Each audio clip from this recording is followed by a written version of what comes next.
গেল কয়েকদিন ধরেই কক্সবাজারে বৈরী আবহাওয়া বিরাজ করছে। বঙ্গোপসাগরে সৃষ্ট লঘুচাপের প্রভাবে টানা 4 দিন ধরে বৃষ্টিপাতের কারণে সাগরে উত্তাল অবস্থা দেখা গেছে। কখনো মাঝারি, কখনো মুষলধারে বৃষ্টিপাত হওয়ায় সমুদ্রপাড়ের মানুষের জীবনযাত্রা স্থবির হয়ে পড়েছে। ফলে বিশ্বের দীর্ঘতম সমুদ্র সৈকত দেখতে আসা হাজার হাজার পর্যটক পড়েছেন ভোগান্তিতে। গেল 4 দিনের টানা বৃষ্টিতে কক্সবাজার শহরের বিভিন্ন এলাকা ও জেলার 9 উপজেলা নিম্ন অঞ্চল প্লাবিত হয়েছে। সড়কে পানি ওঠায় যান চলাচল ব্যাহত হচ্ছে।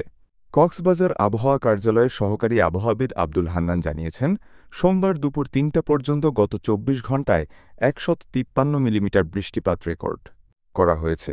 এদিকে কক্সবাজার সহ দেশের 4টি সমুদ্র বন্দরে 3 নম্বর স্থানীয় সতর্ক সংকেত জারি রেখেছে আবহাওয়া অধিদপ্তর।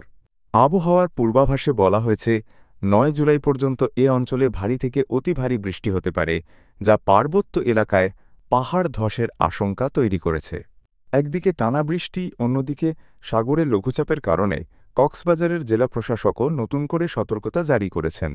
তিনি গণমাধ্যমকে জানিয়েছেন, পর্যটকদের সতর্ক করতে সৈকতের ঝুঁকিপূর্ণ অংশগুলোতে লাল নিশানা টাঙানো হয়েছে। অনাকাঙ্ক্ষিত দুর্ঘটনা এড়াতে আইনশৃঙ্খলা বাহিনীও সতর্ক অবস্থায় রয়েছে বলেও জানিয়েছেন তিনি। প্রবল বৃষ্টিপাত ও লঘুচাপের কারণে সৈকতে নামা ঝুঁকিপূর্ণ হয়ে ওঠায় অনেক পর্যটক আগেই হোটেল বুকিং বাতিল করে ফিরে যেতে বাধ্য হচ্ছেন। স্থানীয় ব্যবসায়ীরাও পড়েছেন ক্ষতির মুখে। কক্সবাজারের পর্যটক ও হোটেল ব্যবসায়ীরা জানিয়েছেন, 3 দিনের ছুটি উপলক্ষে কক্সবাজারের হোটেল, মোটেল, রিসোর্ট ও গেস্ট হাউসগুলোর প্রায় 90% কক্ষ আগাম বুকিং করা ছিল। তবে বৈরী আবহাওয়ায় অনেক পর্যটকই বুকিং বাতিল করে ফিরে গেছেন। মাহফুজ জামান, বাংলা টিভি, গাজীপুর।